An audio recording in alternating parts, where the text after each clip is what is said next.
The second story I made is about three birds, but I have only finished the first birds. So let's see it.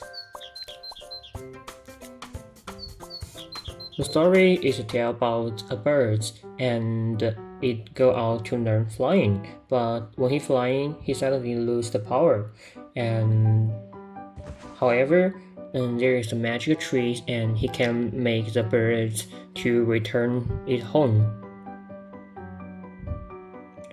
So, and we can move the leaves of the tree to make the bird to return his home.